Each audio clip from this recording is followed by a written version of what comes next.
গন্ধটা খুব সন্দেহজনক। এটির বিশেষ কিছু আলোচনা নিয়ে বেশ কয়েকবার তোমাদের সঙ্গে করেছি। আজকে যে বিষয়টা নিয়ে করছি সেটা হচ্ছে ওই গন্ধটা খুব সন্দেহজনক।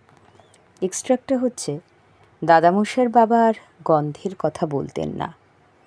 প্রশ্নগুলো: দাদামশাইয়ের বাবা কে ছিলেন? তার স্বভাব আলোচনা করো। তিনি আগে কোন গন্ধের কথা বলতেন? কোন ঘটনার পর তিনি আর গন্ধের কথা বলতেন না? একদম শেষ প্রশ্ন, তিনি কেন আর গন্ধের কথা বলতেন না?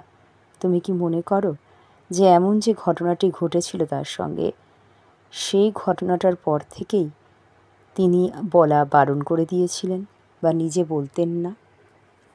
আলোচনা করো। আলোচ্য অংশটিতে দাদামশাইয়ের বাবা খুবই ধার্মিক পণ্ডিত মানুষ ছিলেন। জপ তপ করতেন, ঠাকুর দেবতার নাম গান করতে ভালোবাসতেন।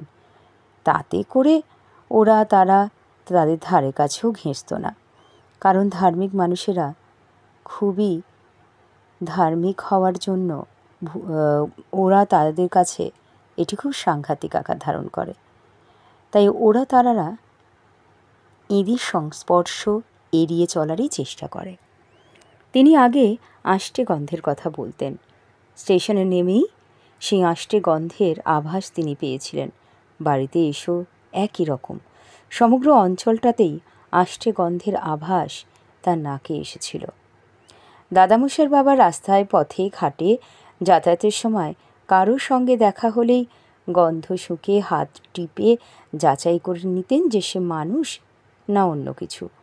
দোমোহানির মানুষের এমন অভ্যাস হয়ে গিয়েছিল যে তারা এই শব্দের ভয় থাকলে তাদের থাকতেও পারত, কিন্তু তাদের মধ্যে ছিল না।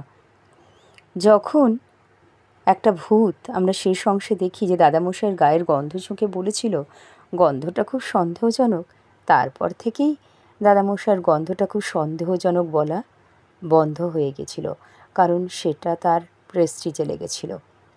একজন ধার্মিক মানুষ, পণ্ডিত মানুষ, তাকে কিনা এইভাবে অপমানিত হতে হচ্ছে। তিনি আর গন্ধটা খুব সন্দেহজনক বলতেন না, কারণ দোমোহানিতে অর্থাৎ আমরা শেষ মুহূর্তে দেখেছি সেই ভূতেদের সংখ্যা বেশি ছিল, মানুষের সংখ্যা বরঞ্চ কম। তাই ভূতটা যখন দাদামশাইয়ের গন্ধ শুঁকে বলেছিল গন্ধটা খুব সন্দেহজনক, তখন দাদামশাই আর কিচ্ছু করবার ছিল না, কারণ ভূতের দেশে তার গায়ের এই গন্ধ শোকার ব্যাপারটা ওদের কাছেই বরঞ্চ সন্দেহজনক হয়ে উঠেছিল। ব্যাপারটা ছিল স্বাভাবিক, কিন্তু দাদামশাইয়ের চোখে কেন সেটা অস্বাভাবিক সেটা তো ভূতেরা বুঝবে না। এরপর তিনি আর গন্ধটা খুব সন্দেহজনক বলতেনই না। অর্থাৎ দোমোহানিতে যে ঘটনাগুলো ঘটত সেখানকার বাসিন্দা এবং তারা অর্থাৎ ভূতেদের কাছে স্বাভাবিক, অভ্যাসগত ব্যাপার। দাদামশাইয়ের কাছে এটা একটা অনভ্যাসের ব্যাপার হয়ে গেছিল, কারণ তিনি এখানকার বাসিন্দা ছিলেন না, বেড়াতে এসেছিলেন। আলোচনা এখানেই শেষ করলাম। তোমরা অবশ্যই লিখে লিখে অনুশীলন করো। ধন্যবাদ।